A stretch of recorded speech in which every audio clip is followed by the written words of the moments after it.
ఎదురుగా పట్టుకో ఇట్లా 5-10 నిమిషాలు వంకాయ కట్ చేసుకుని పెడతాయి.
పడుతుంటే ఏనాడు రారాజు మల్లయ్య ఏనాడు మధ్య లోపల తెలుసుకున్నాడు ఇది గిట్ల గంగ లోపల తౌసు పెట్టి నాకు గిట్ల నీ ఉద్గాలు గిట్ల తీసుకొచ్చిన అంగిన పోసినట్టు ఉంటే ఓడిపోయే కాలం వస్తుందని ఓడిపోయే కాలం వస్తుంది ఏనాడు కోరడు బండారు పట్టిడు రారాజు మల్లయ్య బండారు పట్టేనా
బాండవలో మన పుట్టిన 2 కొబ్బరి వృక్షాలు ఉన్నాయట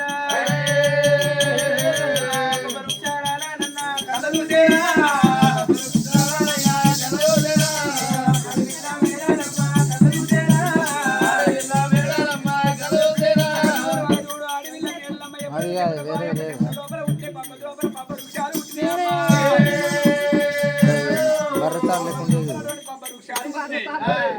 పుట్టినాక పబ్బ వృక్షాలు ఓపిటగాల నా తౌసు నిన్నవు చేసి రాని ఆ పబ్బ నిన్నవు చేసింది కాబట్టి ఎక్కడైతే వస్తారు నా బిడ్డలారా జ్ఞానం లేచి కూతురు నా తౌసు నిన్నవు చేసి మరి మీరు ఇక్కడ కాదు అక్కడ కాదు మరి అక్కడ అయితే మారిపోతారు మరి ఇదే అటువంటి పలవరాల్లో దుబ్బల పని ఉంటారా మరి ఇదే గంగ లోపలేస్తూ అన్నారు ఇదే గంగ లోపల వేసిపోతా ఉంటారా గంగ లోపలేసాను కానీ గంగ లోపలేస్తే అటువంటి ఆ యొక్క తల్లి అటువంటి మెడలాదేవి వెళ్ళారు తినమందు అటువంటి పంప వృక్షాలంటే ఇంతమంది లోపల అందరికి రోజు కథ చెప్పుకుంటూ పోతున్నాం భాగ్యవా నీకు చెప్పిన